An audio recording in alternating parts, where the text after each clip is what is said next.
시청자 여러분 안녕하십니까? 뉴스토마토 뉴스 리듬을 시작하겠습니다. 우리 교민을 태우고 중국 우한에서 출발한 세 번째 전세기가 오늘 새벽 김포공항에 도착했습니다. 이 검역 당국은 3차 귀국 교민 가운데 신종 코로나 바이러스 감염이 의심되는 5명을 국립중앙의료원으로 이송했습니다. 나머지 교민은 경기 이천 국방어학원으로 이동했습니다. WTO가 신종 코로나 바이러스 감염증의 공식 명칭을 COVID-19로 정했습니다. 우리 정부는 한글 명칭인 코로나19로 정했다고 오늘 밝혔습니다. 추미애 법무부 장관이 이른바 공소장 원본 논란에 대해 그동안 잘못된 관행을 바로잡기 위한 첫걸음이라고 단호하게 말했습니다. 현재 일원화되어 있는 검찰 수사와 기소를 분리하는 방안을 검토 중이라고 밝혔습니다. 라임 자산운용에게 펀드 담보부 대출을 해준 증권사들이 자금 회수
오늘 오전 9시 기준으로 국내에서 추가 발생한 코로나19 감염증 확진자는 다행히 없는 것으로 확인됐습니다. 신규 환자는 어제 오전 9시 기준으로 28번째 환자가 발생한 이후 나오지 않고 있습니다. 코로나19 대응 상황에 대해서 알아보겠습니다. 현장에 나가 있는 취재기자 연결합니다. 김한희 기자. 네, 김한희 기자입니다. 방금까지 코로나 감염 확진증, 다시 말하면 2019 신종 코로나 바이러스 감염증, 이것이 공식 명칭이었죠. 하지만 이 명칭이 좀 줄어들었군요. 네, 코로나19로 바뀌었는데요. 오늘 세계보건기구인 WHO가 신종 코로나 바이러스의 이름을 COVID-19로 정했다고 합니다. CO는 코로나, VI는 바이러스, D는 질환, 19는 2019년도를 의미한다고 설명했는데요. 세계보건기구가 질병의 이름이 부정확해지거나 낙인이 발생하지 않도록 하기 위해서 지리적 위치, 동물, 개인 또는 사람들의 집단을 지칭하지 않고 발음이 쉬우면서 동시에 질병과 관련이 있는 이름을 고려한 것이라고 합니다. 다만 이 영어식 이름이 긴 편이어서 질병관리본부의 의견을 수용해 정부 차원에서는 코로나19라는 한글 표현을 별도로 정해 명명하기로 했다고 합니다. 앞으로는 코로나19라고 부르시면 될 것 같습니다. 오늘 아침에 3차 전세기를 투입해서 중국으로 보냈던 이 전세기가 우한 교민을 태우고 공개 도착했지 않습니까? 감염 의심자 확진 소식도 있고, 감염 의심자가 발견됐다는 소식도 있군요. 네, 어젯밤 8시 39분 출발해 오늘 아침 6시 23분 김포공항에 도착한 임시항공편은 우리 국민과 그 배우자 및 직계가족 외국인 147명을 이송했는데요. 우한 국민과 그 가족들은 중국 출국 전, 중국 당국의 검역을 거친 후 탑승 전, 국내 입국 시 3차례에 걸쳐 검역을 거쳤습니다. 이 중 1명이 탑승 전에 국내 검역 과정에서 4명이 발열이나 호흡기 증상이 발생했다고 하는데요. 이 때문에 이런 증상자 5명과 그 자녀 2명은 국립중앙의료원으로 이송됐습니다. 증상이 없는 분들 140명만 14일간 임시생활시설인 국방어학원에 입소해 다시 진단검사를 실시하게 됩니다. 7개 부처로 구성된 정부 합동지원단은 우한 국민 등의 안전한 이동 지원을 위해서 이동 차량 45대 등을 투입했고요. 우한 국민의 입소 생활을 지원하기 위해 국방어학원에 대해 생활 물품 준비와 방역관리 등을 조치했다고 합니다. 예, 김 기자, 이 중국에 이어서 오늘 0시부터 특별 입국 절차 적용적 홍콩과 마카오까지 확대가 됐군요. 네, 홍콩 마카오 지역에서 입국하는 모든 내 외국인에 대한 특별 입국 절차가 오늘 0시를 기준으로 시작이 됐습니다. 특별 입국 절차는 공항과 항만 등에서 전용 입국장을 별도 개설하고 입국하는 모든 내 외국인의 국내 거주지와 실제 연락처를 직접 확인한 후 입국을 허용하는 절차인데요.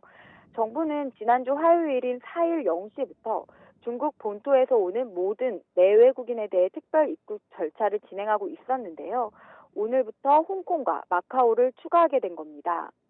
홍콩과 마카오가 중국의 특별 행정구역으로 중국 본토와의 왕래가 많고 최근 환자 발생률이 높아 이를 포함하게 됐습니다. 실제 홍콩에서 49명의 확진자와 사망자 1명이 나왔고요. 마카오는 확진 10명, 완치 1명으로 집계됐습니다. 아울러 오늘부터 중국과 홍콩, 마카오에서 입국하는 내 외국인은 건강상태 모니터링을 위해 코로나19 대응 자가진단 앱을 설치해야 입국이 가능합니다.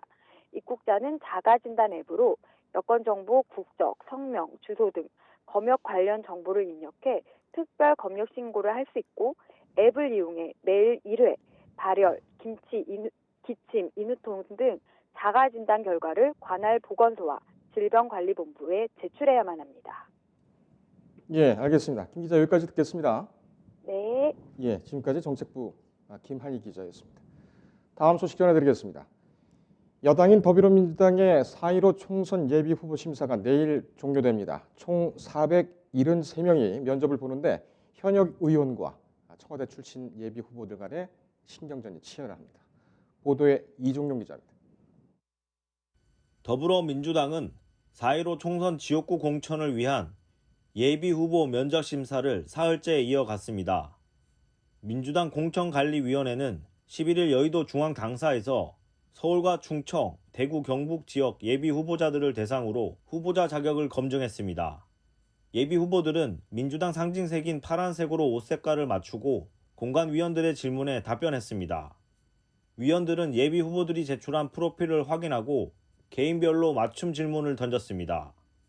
특히 서울 지역 면접에서는 현역 국회의원들과 청와대 출신 예비 후보들이 맞붙어 치열한 신경전을 벌이기도 했습니다. 청와대 출신 후보들은 자기소개란에 문재인 정부 출신임을 강조하면서 자신의 강점을 드러냈습니다. 청와대 근무 이력을 내세워 원활한 공약 이행을 강조한 겁니다. 서울 중구 성동구을 하승찬 예비후보는 지역구 핵심 의제를 파악하고 있는지, 의정 활동은 어떻게 할 것인지 질문이 있었다면서 지역구의 낡은 공간을 어떻게 혁신할지 얘기했다고 말했습니다. 다른 후보는 후보 간에 서로 공격하는 자리는 아니라면서 각자 본인의 경쟁력에 대해 이야기하고 자신의 강점을 주로 설명했다고 분위기를 전했습니다. 민주당 공관위는 오는 13일까지 예비후보 473명의 면접을 마무리할 예정입니다. 동시에 당직자를 파견해 진행 중인 지역구별 실사도 같은 날 마무리하겠다는 계획입니다. 면접과 실사가 마무리되면 전략지역 추가 지정과 영입인재 배치와 같은 공천의 윤곽이 드러날 것으로 보입니다. 뉴스토마토 이종용입니다. 예, 추미애 법무부 장관이 현재 일원화되어 있는 검찰의 수사와 기소를 분리하는 방안을 검토하겠다고 밝혔습니다. 이 검찰이 중요 사건을 직접 수사해서 기소하는 경우에도 중립성과 객관성을 잃을 우려가 있다는 게 추 장관의 설명입니다. 하지만 이 검찰 내부는 물론 법조계에서도 불필요한 정책이라는 지적과 함께 추 장관이 검찰 통제 그 자체에만 집착하고 있다는 비판도 나오고 있습니다. 또 추 장관은 공소장 원본 논란에 대해 그동안 잘못된 관행을 바로잡기 위한 첫걸음이라고 단호하게 말했습니다. 무엇이 문제인지 어제 추 장관의 취임 후 첫 기자간담회에 다녀온 사회부 최병호 기자와 함께 자세하게 살펴드리겠습니다.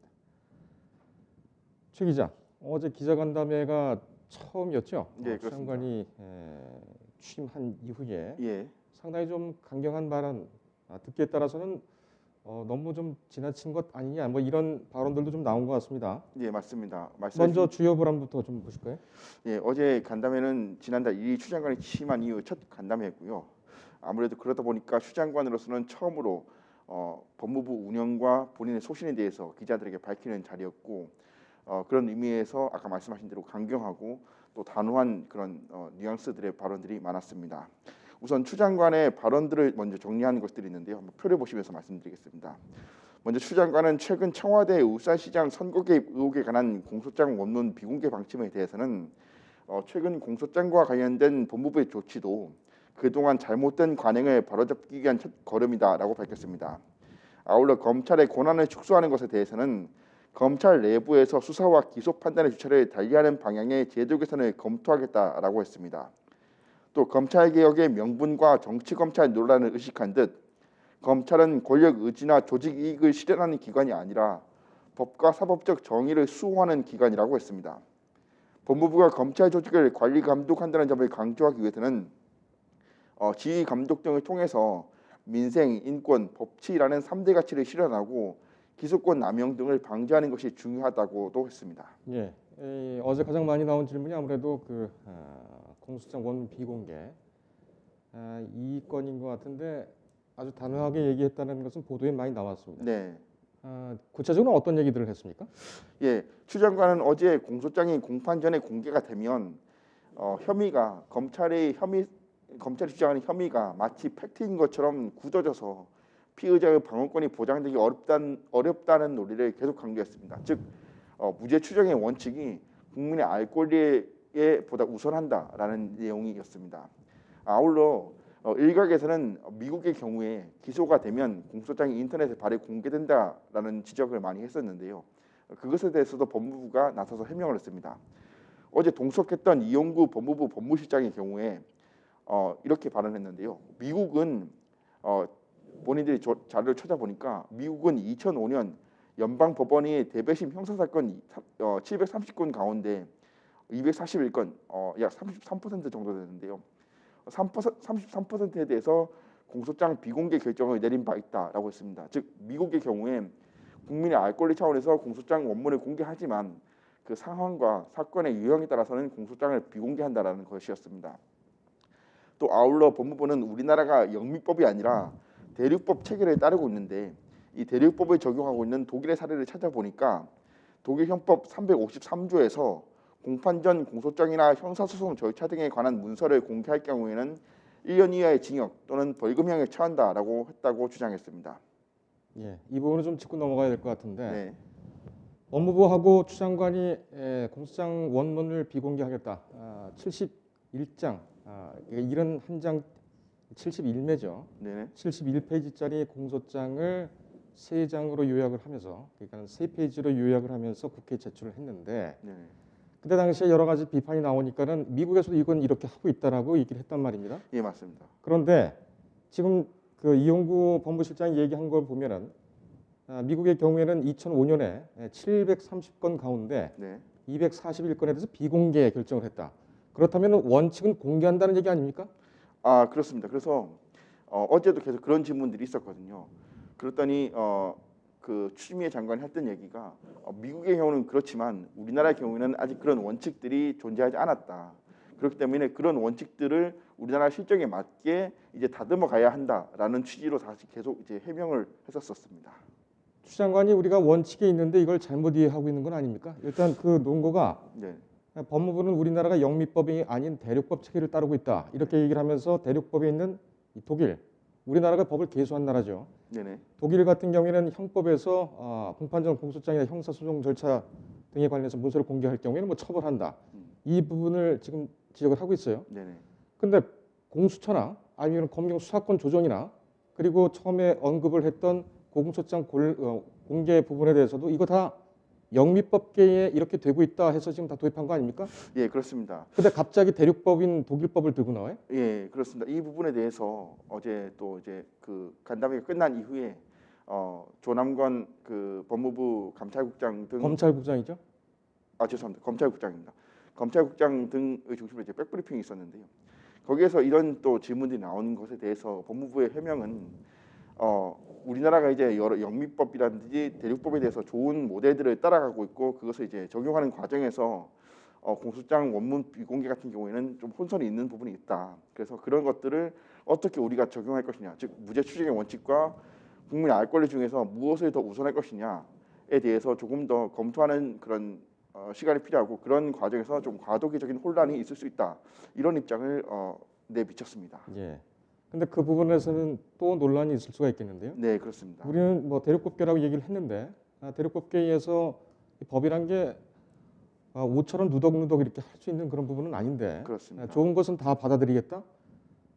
이게 또 세상이 바뀌고 사회가 합의가 또 된다면 이것도 다 바꿔야 된다. 이렇게 얘기를 하는 그런 논리도 나중에 나오지 않겠어요? 예, 맞습니다. 어제 조남관 국장이 그래서 했던 얘기가 과거에 우리가 이제 권위주의 시절에는 국민의 알 권리가 중요했기 때문에 공소장을 공개해야 한다라는 그런 논리가 받아들여졌었고 지금은 이제 정부가 민주정부로 바뀌고 있고 그러는 과정에서 정보는 이제 어느 정도 인터넷에 공개가 되는 상황이고 그러다 보면 피해자의 방어권을 이제 또 중요하게 여기는 시대가 됐다라는 이야기도 했었습니다. 예, 그러니까 지금은 국민의 알 권리가 어느 정도 확보가 됐으니까 네, 지금은 이제부터는 정보 공개를 일부 제한을 하겠다 이런 논리입니까? 일부 제한이라고까지보다는 이제 무죄 추정의 원칙에 입각해서 피해자의 방어권을 조금 더 보장할 필요가 있지 않겠느냐라는 그런 취지였습니다. 알겠습니다. 최 기자가 잘못한 건 아니니까요. 네, 근데 궁금해서 좀 물어봤습니다. 네. 좀 답답한 마음도 좀 있고요. 예, 맞습니다. 법무부가 공소장 원본을 뭐 제한을 하겠다. 이 부분 같은 경우에는 좋습니다. 뭐 제도 개선이 필요하다고 보이는 경우도 있죠. 네. 그렇다면 이 부분에 대해서는 기준을 어떻게 마련하고 있습니까?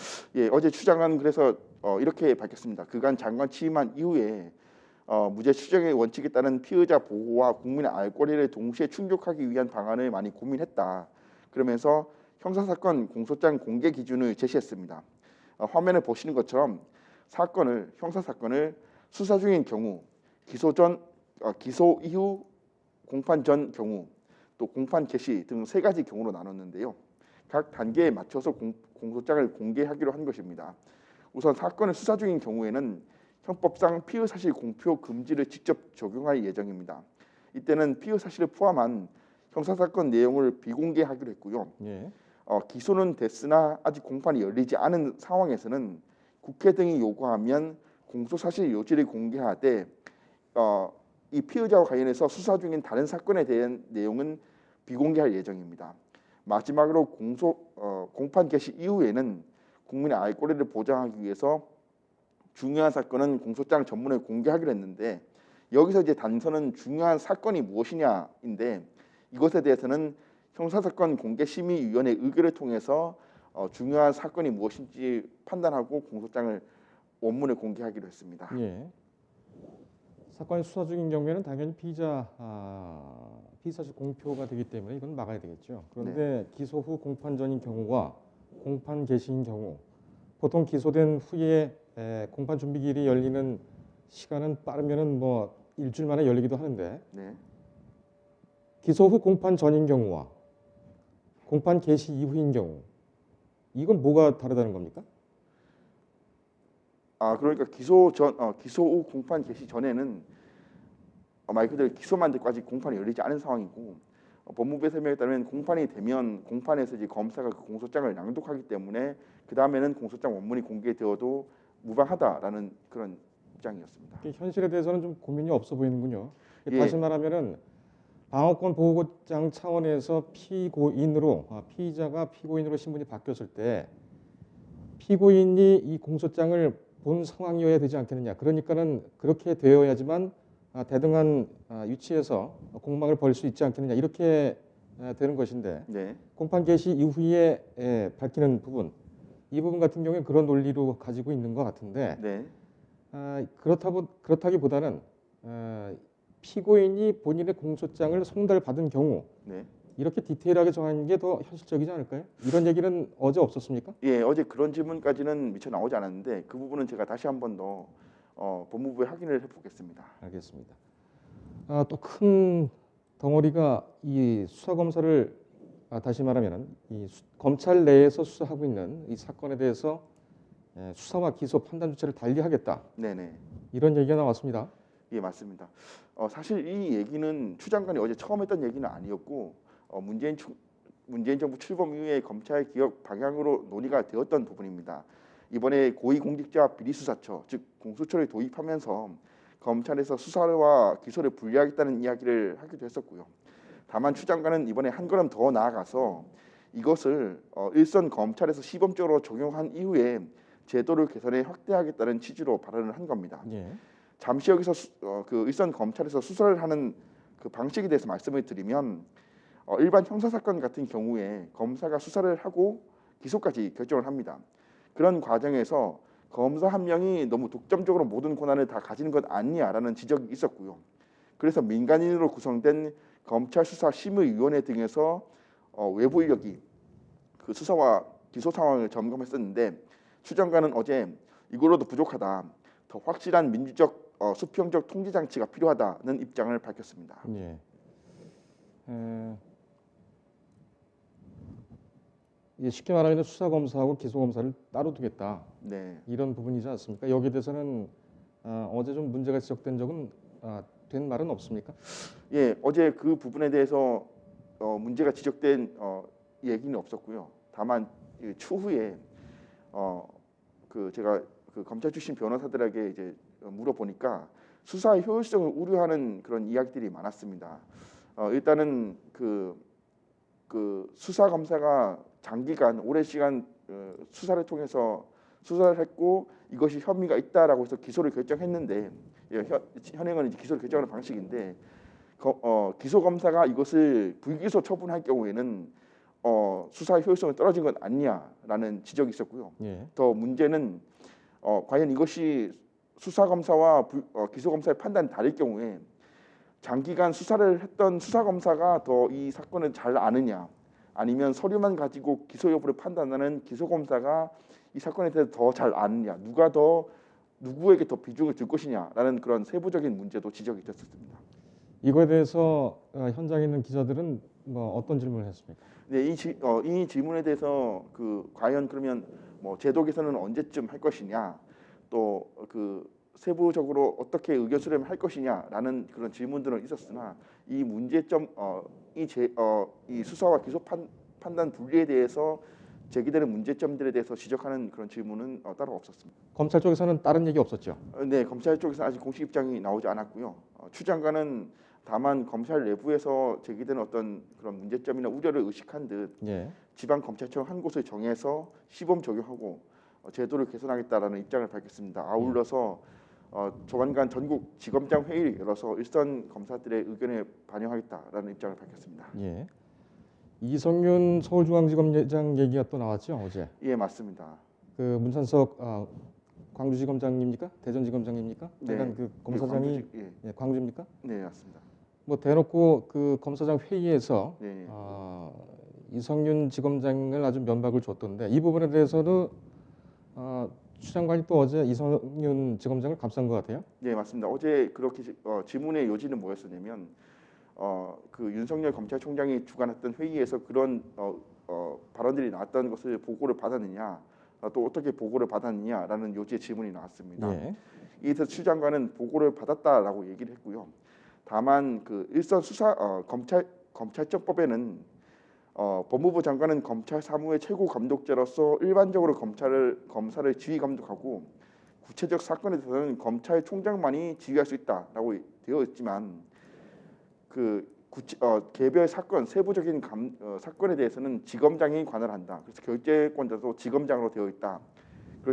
그렇기 때문에 그 서울중앙지검에서 관할하는 사건에 대해서 지검장이 판단을 해서 결재를 하는 것이지 그것에 대해서 지검장이 검찰총장에게 항명했다, 거슬렀다라고 보는 것은 옳지 못하다라고 이성윤 지검장을 두둔했습니다. 예.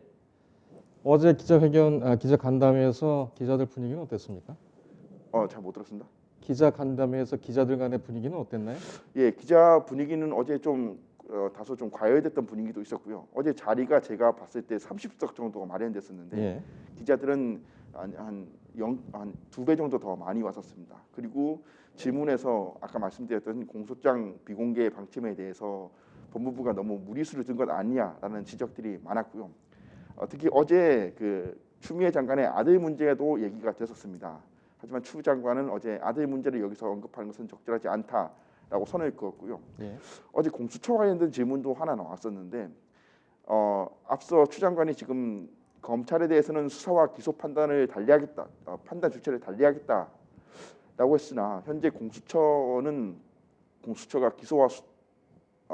수사와 기소를 독점하는 방식이거든요. 예. 그래서 이 부분은 좀 문제가 있는 것 아니냐라고 했을 때 추 장관은 검찰에서 수사와 기소 판단 주체를 달리하는 것을 한번 해보고 개선된 의견을 공수처에도 전달하겠다라는 입장을 밝혔습니다. 한번 해보고 네. 그러니까 실험적으로 한번 해본다는 얘기입니까? 예, 시범적으로 이제 일선 지검에서 한번 적용을 해보고 여기서 나온 그 의견들을 공수처에도 전달하겠다라는 의견이었습니다. 알겠습니다. 오늘 여기까지 듣겠습니다. 네. 예, 고생 많았습니다.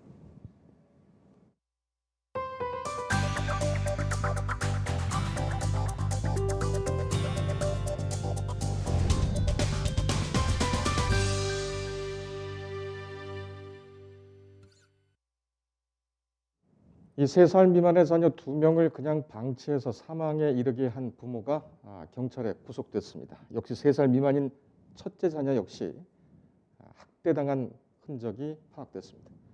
보도에 조용훈 기자입니다.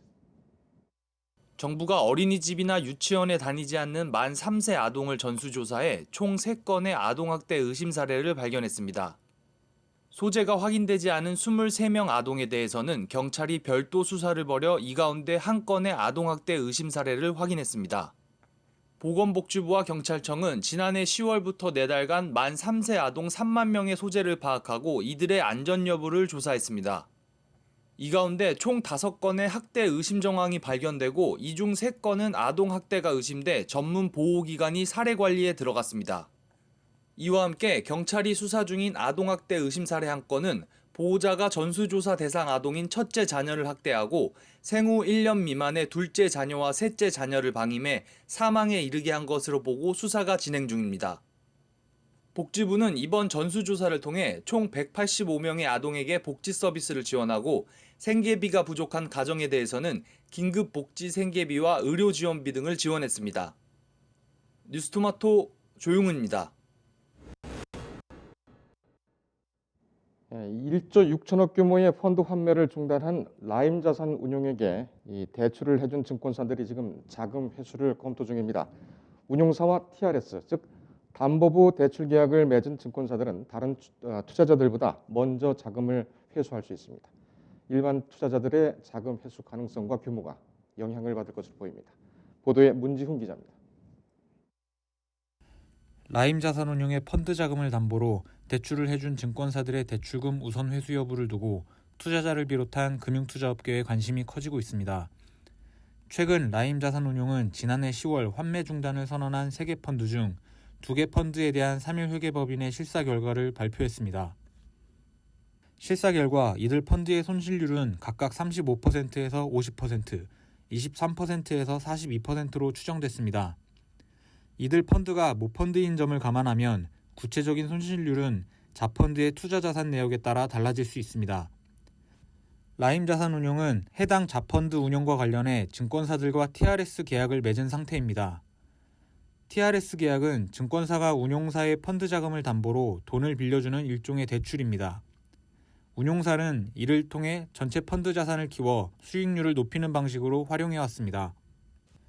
TRS 계약 증권사의 행보에 눈이 쏠리는 것은 펀드 자산을 처분할 때 일반 투자자보다 선순위로 자금을 회수할 수 있기 때문입니다. 운용사와 TRS 계약을 체결한 증권사는 계약에 따라 자금을 가장 먼저 회수할 수 있습니다. 라임자산운용과 TRS 계약을 체결한 신한금융투자, KB증권, 한국투자증권 등 3개 증권사는 계약에 따라 자금을 우선 회수할 수밖에 없다는 입장입니다. TRS라는 정당한 거래기법에 대한 계약을 체결했는데 이를 제대로 이행하지 않는다면 배임 소지가 발생할 수 있다는 겁니다. 때문에 증권사들은 라임자산운용이 제안한 협의체 구성에도 응하지 않았습니다. 협의체에 참여하는 것만으로도 손실을 어느 정도 분담하겠다는 뜻으로 비춰질 수 있는 점을 우려했기 때문입니다. 일각에서는 금융당국이 나서야 한다는 의견도 나오지만 가능성은 낮습니다. TRS 계약이 라임자산운용과 증권사 간의 계약인 만큼 금융당국이 개입할 법적 근거가 부족합니다. 업계에서는 오는 14일로 예정된 금융당국의 라임자산운용 펀드 실사 결과 발표에 따라 증권사들의 우선 회수 여부 논의에 속도가 붙을 것으로 예상하고 있습니다. 뉴스토마토 문지훈입니다.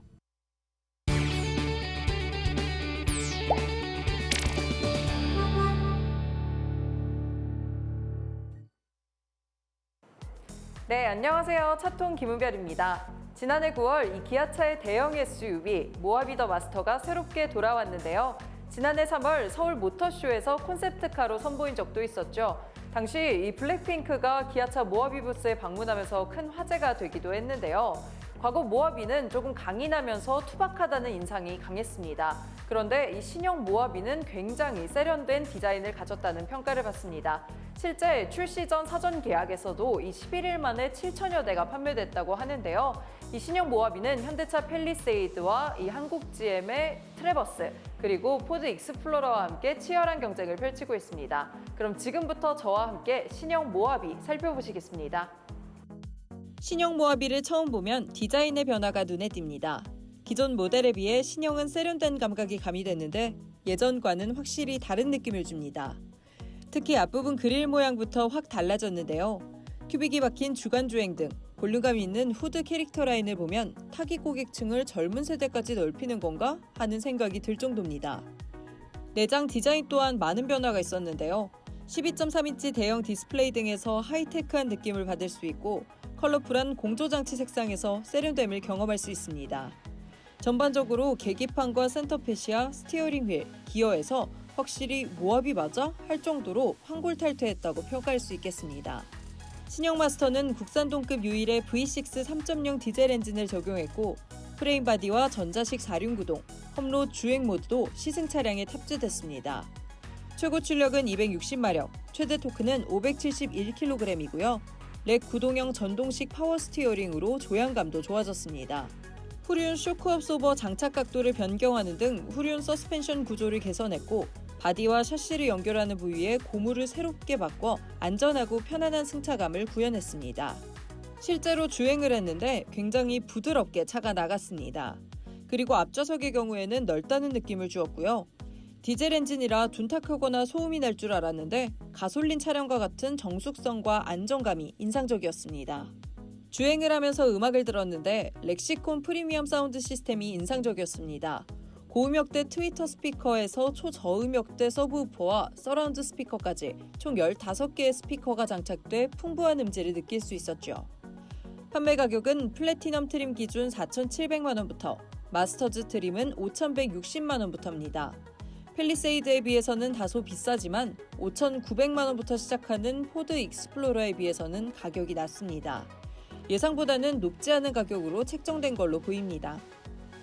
네, 지금까지 기아차 모하비 더 마스터 살펴보셨습니다. 이번에 정말 많은 변화를 시도했는데요. 특정 능력이나 이 기술의 전문성을 가졌다는 이름의 의미답게 대형 SUV 시장에서 경쟁력을 갖출 것으로 보입니다. 앞으로 이 모하비 더 마스터의 행보가 정말 기대가 됩니다. 오늘 저희가 준비한 소식은 여기까지고요. 다음 주에는 새로운 자동차 소식과 함께 돌아오겠습니다.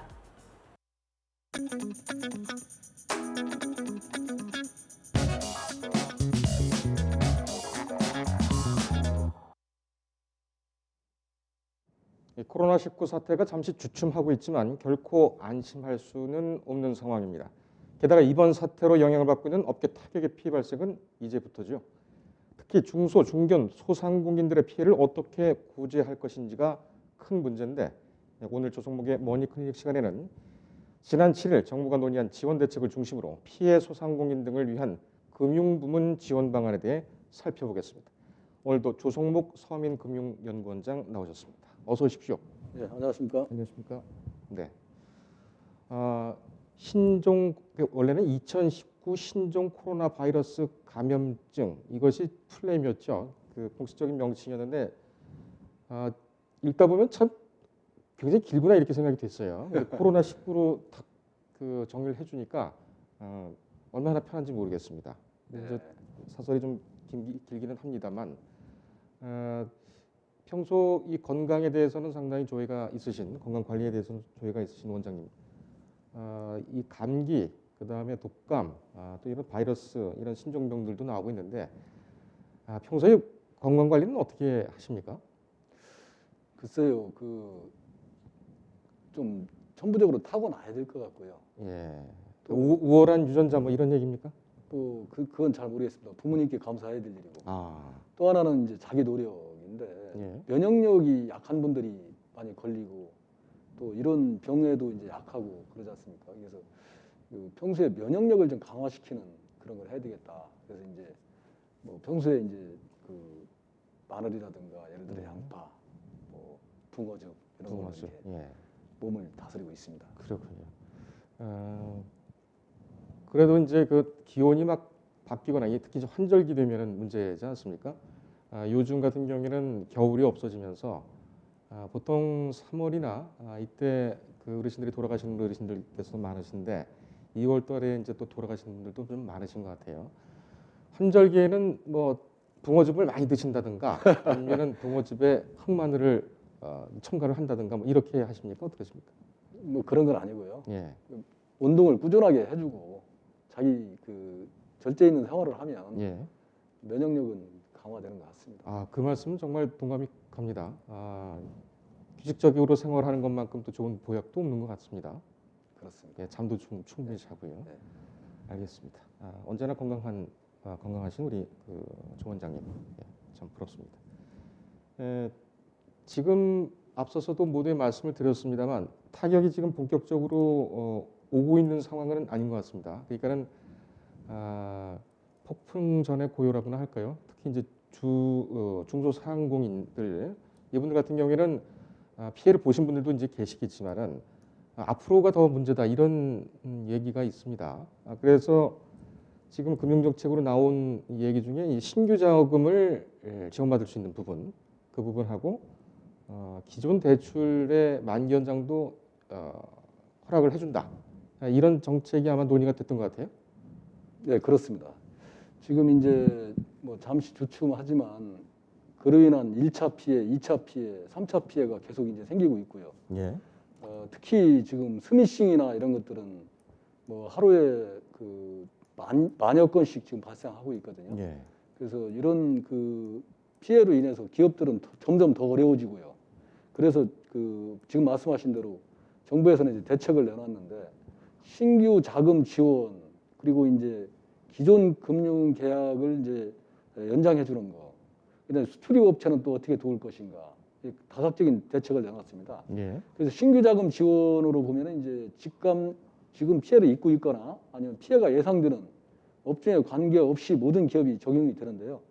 올해만 지금 약 1.9조 원, 약 2조 원 가량이 이제 신규로 자금을 공급해드릴 그런 예정입니다. 예. 그래서 산업은행이 뭐 업체당 뭐 70억 원, 중소기업은 뭐 중견은 70억 원, 중소기업은 50억 원, 뭐 기업은행이 뭐 기업당 5억 원, 최대 금리도 이제 1% 포인트 감면해주고요. 예. 이런 식으로 신규 자금을 이제 1.2조 원 정도로 풀 예정이고 또 이제 기존 금융 계약 연장으로서는 이 정책 금융기관의 대출을 지금 쓰고 있거나 보증을 이용하고 있는 분들이 있지 않습니까? 네.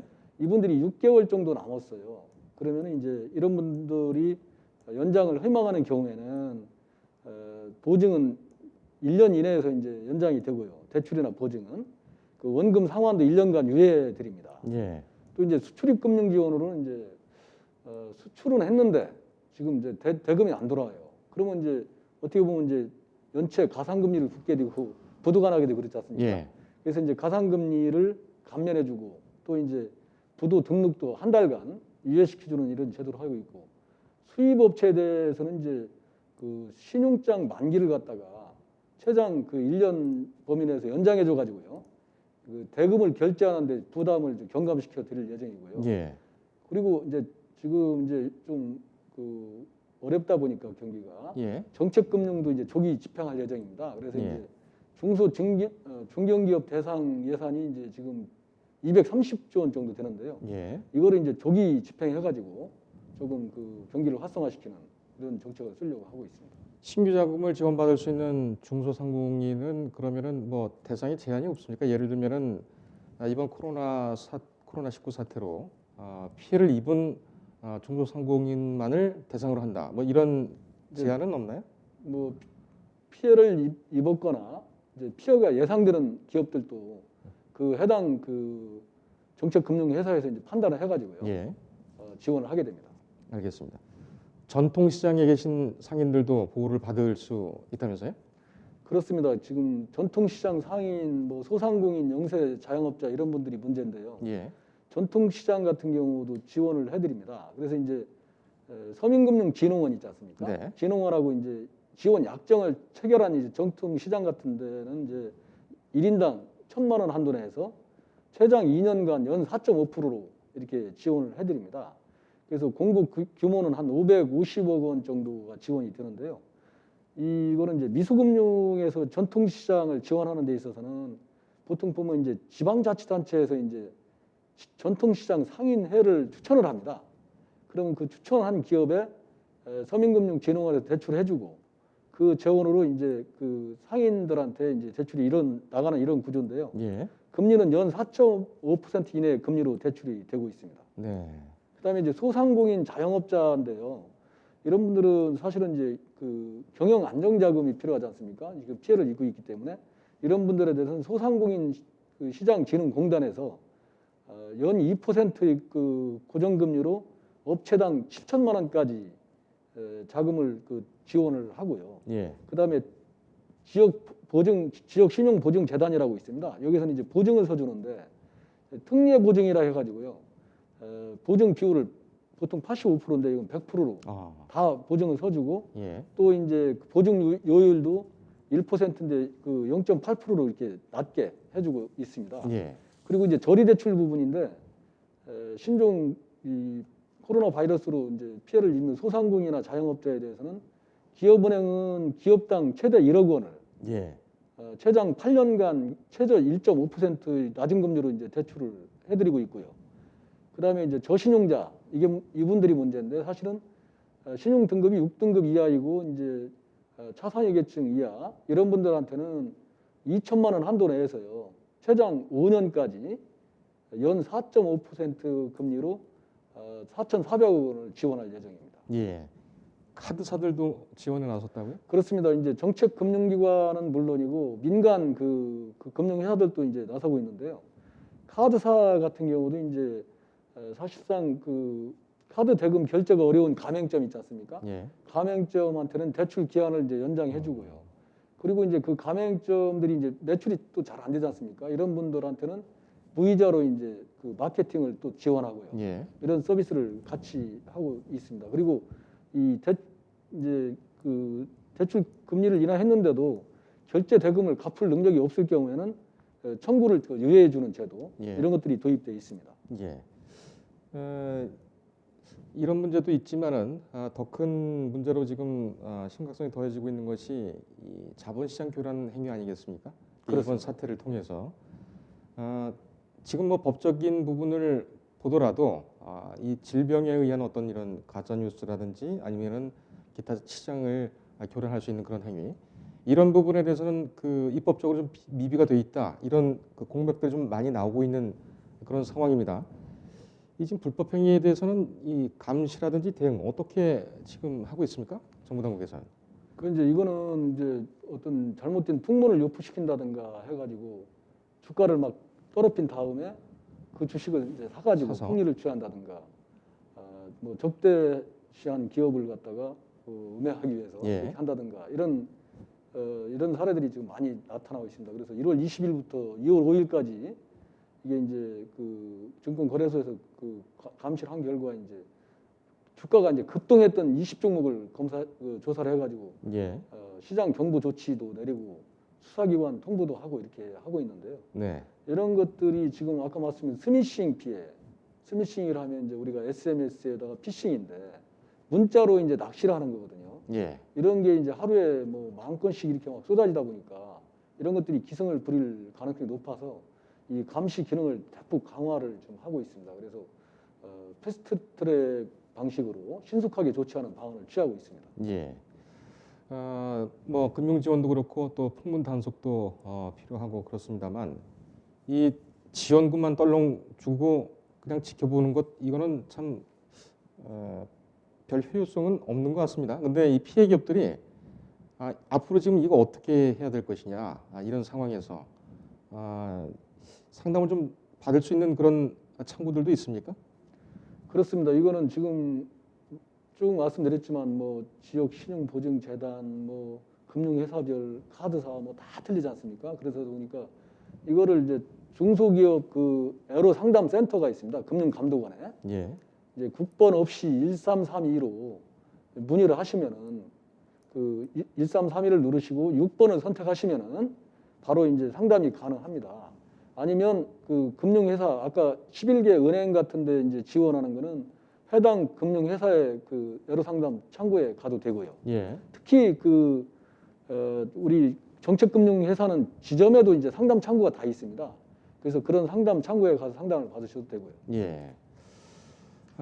앞으로 계획들은 뭐 지금 코로나 19 사태가 잦아들기를 바라는 수밖에 없는데 앞으로 이 금융 지원 내지는 이 중소상인들의 어떤 이 지혜로운 대응, 대책, 예방 물론 이제 경제적인 리스크에 대한 것이 되겠습니다만 이것은 어떤 방향으로 좀 대응을 해야 될까요?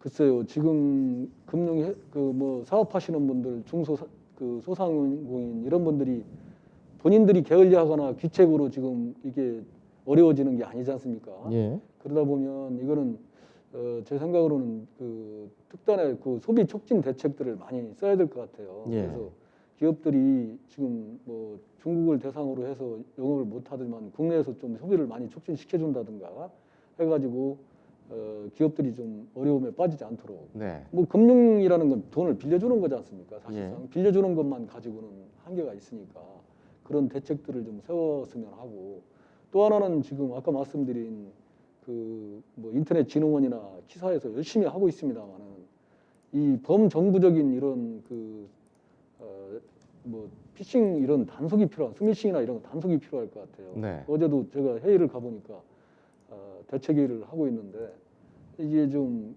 부처별로 좀 이게 통합돼서 움직이지 않는구나 하는 걸 느꼈어요. 또 그런 상황이 있군요. 예를 들어서 뭐 지금 금융기관은 화이트 리스트 해가지고 말입니다. 예. 뭐 금융 대출이란 문자가 안 나가오면 금융회사 번호를 집적을 시켜놓고 후후 그 사이트에다가 올려놓고 그 번호가 아니면 아예 그냥 차단을 시켜버리거든요. 예를 들어서 지금 그 정부 부처에서도 이런 그 문자 메시지 이런 거 보면은 그 뭡니까 밑에 그 주소를 달질 않아요. 예. 보통 그냥 짧게 이렇게 예. 보내는데 보통 보면 뭐를 눌러라. 지금 뭐 예를 들어서 전염병으로 인해서 당신의 택배가 배달되지 않습니다. 그 이유를 알고 싶으면 뭐 늘렸어요. 그러면 예. URL을 눌러버리면 그게 이제 본인의 피해로 가거든요. 그래서 이런 대책이 금융권에는 이미 AI라든가 이런 방법으로 하고 있거든요. 네. 그러면 이게 이제 정보통신부나 같이 협업을 해가지고 정부에서 같이 좀 컨트롤 타워가 있었으면 좋겠다 이런 아쉬움이 좀 있었습니다. 예. 통합 관리 체계, 통합 대응 체계 마련이 좀 필요하다라는 지적은 계속 있는데 그게 좀 잘 안 되는 것 같습니다. 좀 답답한 마음도 좀 있긴 한데 사태가 좀 빨리 진정이 돼서 정말 마스크 좀 벗고 생활할 수 있는 그런 날이 오고 또 우리 중소상인들도 더욱 힘내시는 그런 날이 빨리 왔으면 좋겠습니다. 오늘 말씀 여기까지 듣겠습니다. 예, 감사합니다. 감사합니다. 예, 조성목 서민금융연구원장과 함께했습니다. 오늘 뉴스리듬 준비한 시간은 여기까지입니다. 오직 진실이 이끄는 대로 저희 뉴스리듬 팀은 매 순간 정성을 다하겠습니다. 시청해주신 여러분 고맙습니다.